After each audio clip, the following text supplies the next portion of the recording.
ಇವ್ರ ಜೊತೆ ನಾನೇನು 20 ವರ್ಷ ಬದುಕಬೇಕು, ಅದಕ್ಕೊಂದು ಪ್ಲ್ಯಾನ್ ಬೇಡವಾ? ಇವ್ರ ಜೊತೆ ನಂಗೊಂದು ವರ್ಷ ಅಷ್ಟೇ, ನೆಕ್ಸ್ಟ್ 1 ವರ್ಷ ಅಷ್ಟೇ ಅವ್ರ ಜೊತೆಲಿ ಇರ್ತೀನಿ, ಅದಕ್ಕೊಂದು ಪ್ಲ್ಯಾನ್ ಬೇಕು. 1 ಗಂಟೆ ನನ್ನ ಜೊತೆಲಿ ಮಾತಾಡೋಕ್ಕೆ ಬಂದಿದ್ದಾರೆ ಇವ್ರನ್ನ ಕಾಫಿ ಕೊಡಿಸಿ ತಿಂಡಿ ತಿನ್ನಿಸಿ ಖುಷಿಪಡಿಸಿ ಕಳಿಸ್ಕೊಡೋಣ. ಸೊ ಈ ಕ್ಯಾರೆಕ್ಟರ್ ಎಲ್ಲಿರಬೇಕು? ಯಾರೋ ಎದುರುಗಡೆ ಬಂದವರು ತುಂಬ ಇಂಪಾರ್ಟೆಂಟು, ಅದ್ರ ಜಾಸ್ತಿ ಮಾತಾಡ್ತಾ ಇದ್ದಾರೆ, ನಾನು ಇರಿಟೇಟ್ ಆಗ್ತಾಯಿದ್ದೀನಿ, ಸೊ ಸಂಬಂಧ ಉಳಿಯಲ್ಲ. 4 ಜನ 4 ಫೋನ್ ಹಿಡ್ಕೊಂಡು ಕೂತಿರ್ತಾರೆ, ಎಲ್ಲ ಮನೇಲಿ ಒಟ್ಟಿಗೆ ಇದ್ದೀವಿ. ನಾವೇನು ಅನ್ಕೋತೀವಿ, 4 ಜನ ನಾವು ಒಟ್ಟಿಗೆ ಇದ್ದೀವಿ ಅಂತ. ಒಟ್ಟಿಗೆ ಇದ್ದೀವಾ? ಏನು 15 ನಿಮಿಷದಲ್ಲಿ ಯಾವುದೋ ಪ್ರಾಣ ಹೋಗುವಂಥ ಮೆಸೇಜ್ ಯಾವುದೂ ಬರಲ್ಲ. ಆದರೆ ನಮ್ಮ ನೆಗೆಟಿವ್ ಹ್ಯಾಬಿಟ್, ನಮ್ಮ ಬ್ಯಾಡ್ ಹ್ಯಾಬಿಟು ಎದುರುಗಡೆಯವ್ರನ್ನ ಇವನ ಜೊತೆ ಏನಕ್ಕೆ ಮಾತಾಡಬೇಕು ಅಂತ ಅನ್ಸೋಕ್ಕೆ ಶುರುವಾಗುತ್ತೆ. ಇವತ್ತು ಡೈವರ್ಸ್ ಆಗ್ತಾ ಇರೋದು ಯಾತಕ್ಕೆ ಅಂತಂದರೆ ಈ ಎಮೋಷನ್ಸ್ಗಳ ಮೇಲೆ ಒಬ್ಬರ ಮೇಲೆ ಇನ್ನೊಬ್ಬರು ದಬ್ಬಾಳಿಕೆ ಮಾಡ್ತಾ ಇರೋದು, ಅಥವಾ ನಾನು ಹೈಲಿ ಇಂಡಿಪೆಂಡೆಂಟ್ ಅಂತ ಅನ್ಕೋತಾ ಇರೋದು.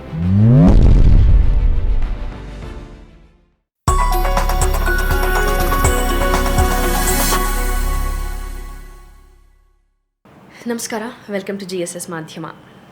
ಕಳೆದ ಎಪಿಸೋಡ್ನಲ್ಲಿ ನಮ್ಮ ಲೈಫ್ನಲ್ಲಿ ನಾವು ಯಾರನ್ನೆಲ್ಲ ಭೇಟಿ ಮಾಡ್ತೀವಿ, ಅದು ಅಕ್ವೆಂಟೆನ್ಸಾ, ಫ್ರೆಂಡ್ಸಾ ಅಥವಾ ಸೋಲ್ಮೇಟ್ಸಾ ಅಂತ ಎಲ್ಲ ವಿಚಾರ ಮಾಡಿದ್ವಿ.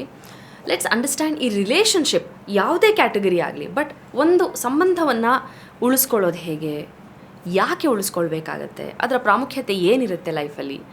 ಸಮಥಿಂಗ್ ವೆರಿ ಇಂಪಾರ್ಟೆಂಟ್, ನಿಮ್ಮ ಎಲ್ಲರ ಲೈಫಲ್ಲೂ ನಡೆಯುವಂಥದ್ದು. ನಮ್ಮ ಸುತ್ತ ಜನ ಇಲ್ಲದೆ, ಒಂದು ಸೊಸೈಟಿ ಇಲ್ಲದೆ ಬದುಕೋದಕ್ಕೆ ಆಗೋದಿಲ್ಲ. ಸೊ ಅದು ಬೇಕು ಅಂದರೆ ಅಲ್ಲಿ ರಿಲೇಷನ್ಶಿಪ್ ಚೆನ್ನಾಗಿರಬೇಕು. ಸೊ ಅದು ಚೆನ್ನಾಗಿರಬೇಕು ಅಂದರೆ ಅದನ್ನ ಇಟ್ಕೊಳ್ಳೋದು ಹೇಗೆ, ಅದನ್ನು ತಿಳ್ಕೊಳ್ಳೋಣ ವಿತ್ ಯೋಗಾತ್ಮ ಶ್ರೀಹರಿ. ನಮಸ್ತೆ. ಸಂಬಂಧಗಳು ಚೆನ್ನಾಗಿ ಇಟ್ಕೊಳ್ಬೇಕು ಅಂತ ಹೇಳ್ತೀವಿ, ಇಟ್ಕೊಳ್ಳೋದು ಹೇಗೆ ಚೆನ್ನಾಗಿ ಅಂದರೆ? ಈಗ ಒಂದು ಕಾಡಿಗೆ ಹೋಗಿದ್ದೀರಿ, ಜನವೇ ಇಲ್ಲ,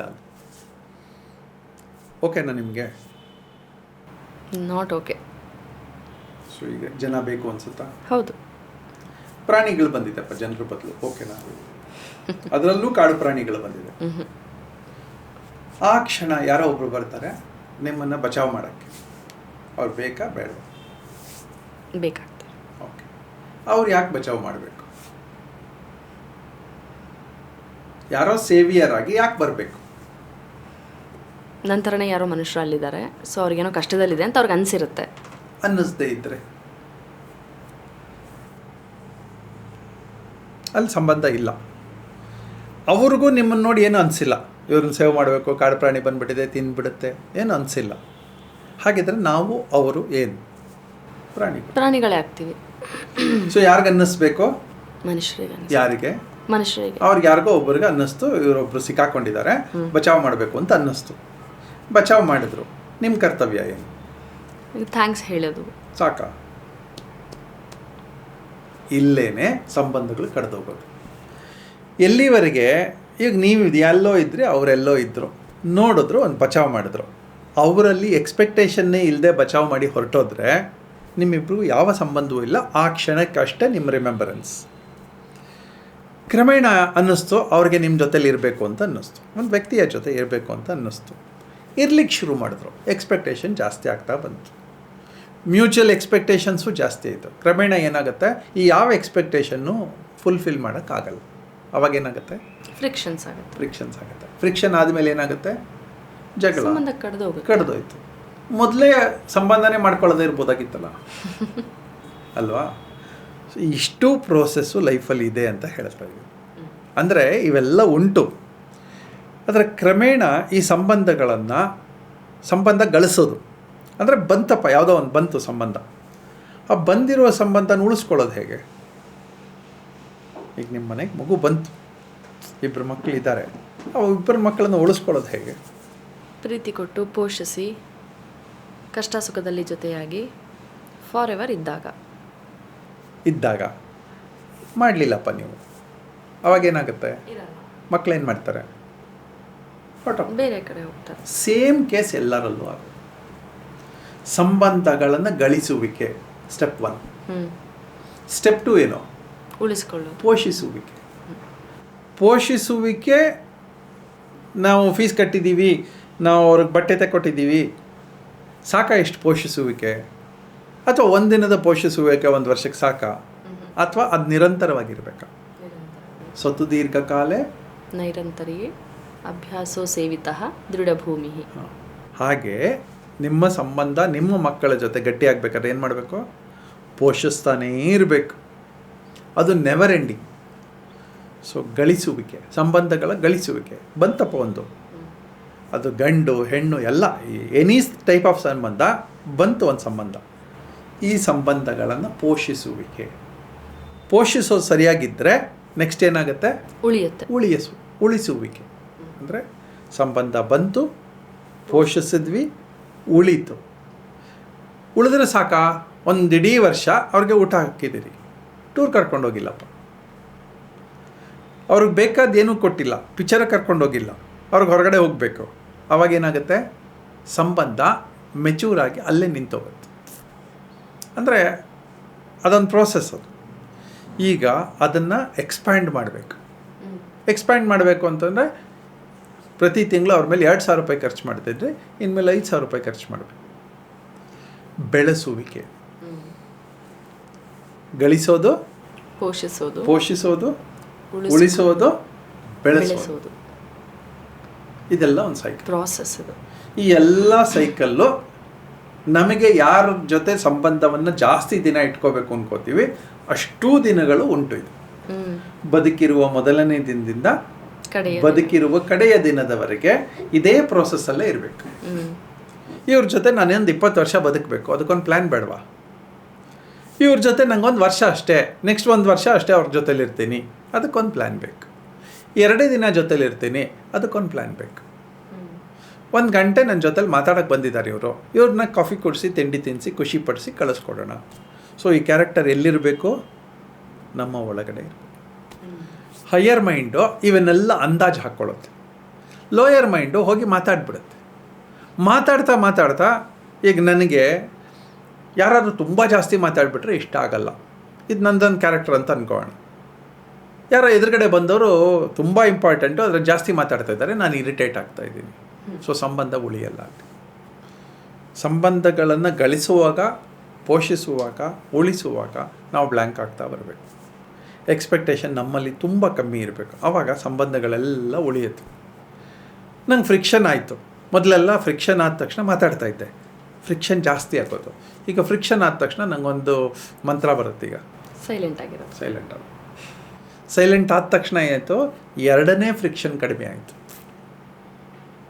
ಸೊ ಸಂಬಂಧಗಳನ್ನು ಪೋಷಿಸೋಕ್ಕಾಗಲಿಲ್ಲ, ನನಗೆ ಉಳಿಸೋಕ್ಕೂ ಆಗಲಿಲ್ಲ, ಬೆಳೆಸೋಕ್ಕೂ ಆಗಲಿಲ್ಲ. ಸಂಬಂಧಗಳನ್ನು ಹಾಳು ಮಾಡ್ಕೊಳ್ಳೋದು ಯಾವಾಗ? ನಮ್ಮ ವೀಕ್ನೆಸ್ಗಳನ್ನು ನಾವು ಹೊರಕ್ಕಾಗ್ತವೆ, ನಮ್ಮ ಈಗೋಗಳನ್ನು, ನಮ್ಮ ಅಜ್ಞಾನಗಳನ್ನು ಹೊರಕ್ಕಾಗ್ತವೆ. ಅದಾಗದೇ ಇರೋಂಗೆ ಮಾಡಿಕೊಂಡ್ರೆ ಆಯಿತು.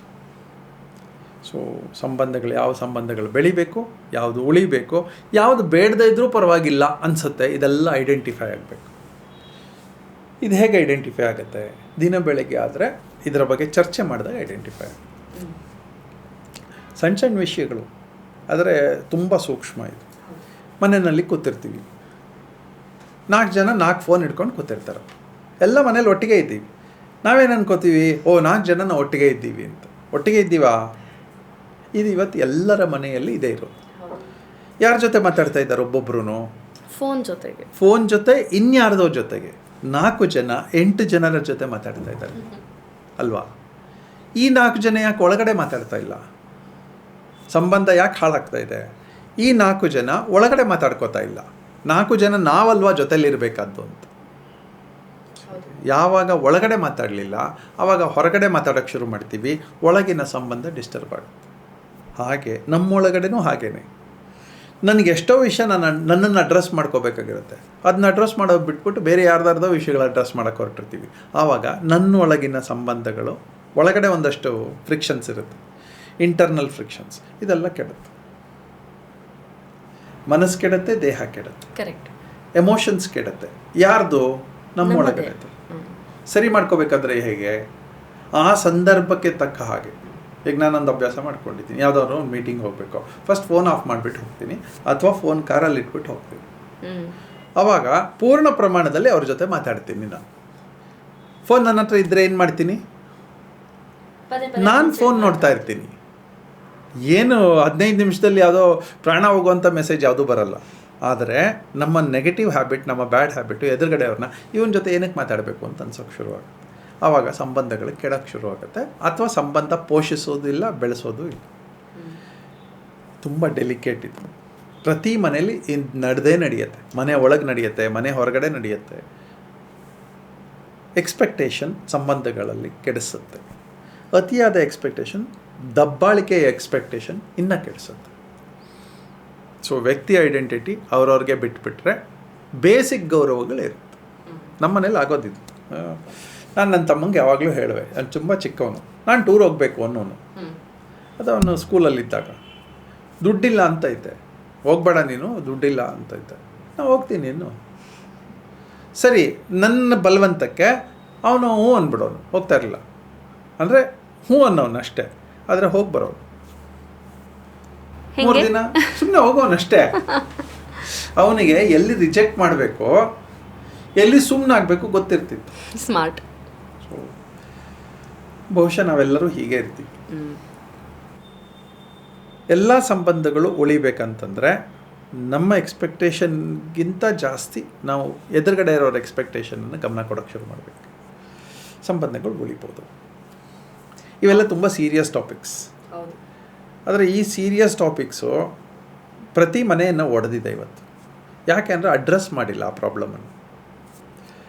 ಅಡ್ರೆಸ್ ಮಾಡಿಬಿಟ್ರೆ problem is very easy to solve.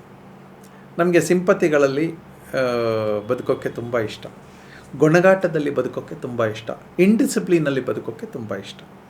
ಪ್ರತಿ ಮನೆಯಲ್ಲಿ ಗಂಡ ಹೆಂಡತಿ ಇನ್ ಪರ್ಟಿಕ್ಯುಲರ್ ಆಪೋಸಿಟ್ ಕ್ಯಾರೆಕ್ಟರ್ಸ್ ಇರುತ್ತೆ. ಒಬ್ಬರು ತುಂಬ ಡಿಸಿಪ್ಲಿನ್ಡ್ ಆದರೆ ಒಬ್ಬರು ತುಂಬ ಇಂಡಿಸಿಪ್ಲಿನ್ಡ್ ಆಗಿರ್ತಾರೆ. ಒಬ್ಬರು ತುಂಬ ಸ್ಟ್ರಾಂಗ್ ಇದ್ದರೆ ಒಬ್ಬರು ತುಂಬ ವೀಕ್ ಇರ್ತಾರೆ. ಸೊ ಹೀಗಿದ್ದೇ ಇರುತ್ತೆ. ಅದು ಆ್ಯಕ್ಚುಲಿ ನಮಗೆ ನೆಗೆಟಿವಿಟಿ ಅಲ್ಲ, ಅದೇ ಸ್ಟ್ರೆಂತ್. ಆ ಸ್ಟ್ರೆಂತ್ ಅಂತ ಅರ್ಥ ಮಾಡ್ಕೊಳ್ದೆ, ಇನ್ನೊಬ್ರು ನನ್ನ ಪಾರ್ಟ್ನರ್ ಅಂತ ಅರ್ಥ ಮಾಡ್ಕೊಳ್ದೆ, ನಾವು ಅವ್ರ ಮೇಲೆ ಗೊಣಗಕ್ಕೆ ಶುರು ಮಾಡ್ತೀವಿ. ಕ್ರಮೇಣ ಆ ಗೊಣಗುವಿಕೆ ಬರೀ ಫ್ರಿಕ್ಷನಲ್ಲಿ ಇರಲ್ಲ, ಹೊರಗಡೆ ಹೋಗಿ ಕುಡ್ಕೊಂಬರ್ತಾರೆ. ನೆಕ್ಸ್ಟು ಆ ಇಡೀ ಮನೆ ನಿರ್ನಾಮ ಆಗುತ್ತೆ. ಅದಕ್ಕೆ ಬೆಂಕಿ ತುಪ್ಪ ಸೂರ್ಯವರು ತುಂಬ ಜನ ಇರ್ತಾರೆ, ತುಪ್ಪ ಹಾಕ್ತಾರೆ, ಪೆಟ್ರೋಲ್ ಹಾಕ್ತಾರೆ. ಅದಕ್ಕೆ ಇನ್ನೊಂದಷ್ಟು ಪೋಷಣೆಗಳನ್ನು ಕೊಟ್ಟು ಒಂದು ಮನೆಯನ್ನೇ ಹಾಳು ಮಾಡುವಷ್ಟು ಆಗುತ್ತೆ. ಕೇರ್ಸ್ ಏನಿರಬೇಕು ಅಂತಂದರೆ, ಏನೇ ಸಮಸ್ಯೆ ಇದ್ದರೂ ಅವತ್ತಿನ ದಿನವೇ ಮಾತಾಡ್ಕೊಂಬಿಡೋದು ಒಳ್ಳೆಯದು. ಸಂಬಂಧಗಳು ಎಲ್ಲಿ ಉಳಿಬೇಕು ಅಂತ ಥ್ಯಾಂಕ್ಸ್ ಆರ್ ಸಾರಿ ಅವತ್ತೇ ಮುಗಿದೋಗ್ಬೇಕು. ಚರ್ಚೆ ಅವತ್ತೇ ಮುಗಿಬೇಕು. ವಾಯ್ಸ್ ಸ್ವಲ್ಪ ರೈಸ್ ಆಗ್ಬೋದು, ಡಿಸ್ಟರ್ಬ್ ಆಗ್ಬೋದು ಅವತ್ತಿಗೆ, ಆದರೆ ಮಾರನೇ ದಿನಕ್ಕೆ ಕ್ಯಾರಿ ಓವರ್ ಆಗಲ್ಲ. ಇದು ನಾನು ಕಂಡು ಹಿಡ್ಕೊಂಡಂಥ ಒಂದಷ್ಟು ಫಾರ್ಮುಲಾಸ್. ಇದು ಹೇಳ್ತಾ ಹೋದರೆ ಪ್ರತಿ ಮನೆ ಒಂದೊಂದು ಭಗವದ್ಗೀತೆ ಆಗುತ್ತೆ. ಪ್ರತಿಯೊಬ್ಬರ ಕತೆ ಒಂದೊಂದು ಭಗವದ್ಗೀತೆ. ಎಲ್ಲ ನಾವು ಡೀಲ್ ಮಾಡ್ತಾ ಇರೋದು ಮನಸ್ಸುಗಳಲ್ಲಿ. ಆ ಮನಸ್ಸು ಯಾವತ್ತೂ ಪರ್ಮನೆಂಟ್ಲಿ ಇಂಥದ್ದೇ ಕ್ಯಾರೆಕ್ಟರ್ ಅಂತ ಮನಸ್ಸಿಗೆ ಇಲ್ಲ. ಎಲ್ಲ ಮನಸ್ಸುಗಳು ಚಂಚಲವೇ. ಸೊ ಈಗ ಮಾತಾಡ್ತಾ ಇರ್ತೀವಿ, ಇನ್ನು 10 ನಿಮಿಷ ಆದಮೇಲೆ ನಮ್ಮಿಬ್ಬರ ಮೇಲೆ ಬೇಜಾರಾಗುತ್ತೆ, ಒಬ್ರಿಗೆ ಒಬ್ಬರು ಬೇಜಾರಾಗುತ್ತೆ. ಕಾರಣಗಳೇ ಇರಲ್ಲ, ಆಗ್ತಾ ಬರುತ್ತೆ. ಆಗದೇ ಇರೋಂಗೆ ಮಾಡ್ಕೋಬೇಕು ಅಂತಂದರೆ ಮೌನ, ಶಬ್ದ ಮೌನ ಮೊದಲನೇದು. ಅಂದರೆ ಮಾತು ನಿಲ್ಲಿಸಿದ್ರೆ ಸಾಕು, ಫ್ರಿಕ್ಷನ್ಸ್ 99% ನಿಂತೋಗುತ್ತೆ. ಇನ್ನು 2ನೇದು ಮನಮೌನ.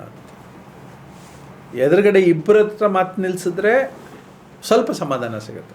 ಆದರೆ ಮನಸ್ಸಿನ ಒಳಗಡೆನೇ ಮಾತು ನಿಲ್ಲಿಸ್ಕೊಂಬಿಟ್ರೆ, ನನ್ನೊಳಗಡೆ ಫ್ರಿಕ್ಷನ್ ಇಲ್ದೇ ಅದನ್ನು ಮನಮೌನ ಅಂತ ಕರೀತೀವಿ. ಮನಮೌನ ಇಸ್ ಹೈಯರ್ ಫಾರ್ಮ್ ಆಫ್ ಯೋಗ. ಎಲ್ಲ ತಟಸ್ಥ ಮಾಡ್ಕೊಂಡ್ಬಿಡ್ತೀವಿ. ಟ್ರಾಫಿಕ್ ಜಾಮ್ ಇದ್ದಂಗೆ, ಟ್ರಾಫಿಕ್ ಜಾಮ್ ಆಗ್ತಾನೇ ಇದೆ. ಎಲ್ಲ ಒಂದು ಕಡೆ ಒಬ್ಬರು ನಿಂತುಬಿಟ್ರಪ್ಪ, ನಾನು ಮುಂದಕ್ಕೆ ಹೋಗಲ್ಲ, ನಾನು ಹೋದರೆ ತಾನೇ ನನ್ನ ಹಿಂದೆ ಇರೋರೆಲ್ಲ ಬರೋದು. ಅದು ನಿಂತ ತಕ್ಷಣ ಎಲ್ಲ ಭಾವನೆಗಳು ರೀಸೆಟ್ ಆಗ್ಲಿಕ್ಕೆ ಶುರು ಆಗುತ್ತೆ. ಒಂದು 10 ನಿಮಿಷ ಮನಮೌನ ಆಗಿಬಿಟ್ಟು ಆಮೇಲೆ ಯಾರ ಜೊತೆ ಬೇಕಾದ್ರೂ ಹೋಗಿ ಮಾತಾಡ್ಬೋದು, ಪ್ಲೆಸೆಂಟ್ ಮೈಂಡ್ ಆಗುತ್ತೆ.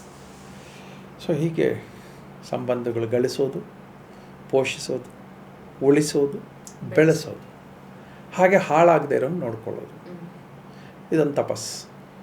ಅಲ್ಲಿ ವ್ಯಕ್ತಿ ಇಂಡಿಪೆಂಡೆಂಟ್ ಎಮೋಷನ್ಸ್ ಇರಲ್ಲ. ಒಂದು ವ್ಯಕ್ತಿಯ ಎಲ್ಲ emotions based on so many people. ಇವತ್ತು ಡೈವರ್ಸ್ ಆಗ್ತಾ ಇರೋದು ಯಾತಕ್ಕೆ ಅಂತಂದರೆ, ಈ ಎಮೋಷನ್ಸ್ಗಳ ಮೇಲೆ ಒಬ್ಬರ ಮೇಲೆ ಇನ್ನೊಬ್ಬರು ದಬ್ಬಾಳಿಕೆ ಮಾಡ್ತಾ ಇರೋದು, ಅಥವಾ ನಾನು ಹೈಲಿ ಇಂಡಿಪೆಂಡೆಂಟ್ ಅಂತ ಅನ್ಕೋತಾ ಇರೋದು. ಹೈಲಿ ಇಂಡಿಪೆಂಡೆಂಟ್ ಆಗಿದ್ದರೆ ಮೊದಲನೇದು ಗಂಡ ಹೆಂಡತಿ ಮಧ್ಯದಲ್ಲಿ ಇದು ಜಾಸ್ತಿ ಆಗುತ್ತೆ. ನಾನು ಹೈಲಿ ಇಂಡಿಪೆಂಡೆಂಟ್, ನಾನು ಹೈಲಿ ಬುದ್ಧಿವಂತ ಅಥವಾ ಬುದ್ಧಿವಂತೆ, ಅಥವಾ ನಂಗೆ ಒಳ್ಳೆ ಕೆಲಸ ಇದೆ, ನಿಂಗಿಂತ ಜಾಸ್ತಿ ಸಂಬಳ ಬರ್ತಾ ಇದೆ, ಯಾವಾಗ ಈ ಫಾಲ್ಸಿಫೈಡ್ ಈಗೋ ಬರೋಕ್ಕೆ ಶುರು ಆಗುತ್ತೆ, ಆ ಮನೇಲಿ ಸಂಬಂಧಗಳು ಕೆಡುತ್ತೆ. ಒಂದು ಅರ್ಥ ಮಾಡ್ಕೋಬೇಕೇನಂತಂದರೆ, ಸಿಕ್ಕಿದ್ದವ್ರು ಈಗ ಬೆಟರ್, ಮುಂದೆ ಸಿಗೋರು ಡೆಫಿನೆಟ್ಲಿ ಗೊತ್ತಿಲ್ಲ ನಮಗೆ. ಇದಕ್ಕಿಂತ ಬೆಟರ್ ಸಿಗುತ್ತಾ ಅಂತ ಗೊತ್ತಿಲ್ಲ. ಇದು ಫೋನ್ ಅಲ್ಲ, ಲ್ಯಾಪ್ಟಾಪ್ ಅಲ್ಲ, ಹೊಸ ಮಾಡೆಲ್ ಸಿಗುತ್ತೆ ನನಗೆ. ಭಾಳ ಸೂಕ್ಷ್ಮವಾದ ವಿಚಾರ ಇದು. ನೈಸ್. ಇಷ್ಟ. Thank you so much. Thank you.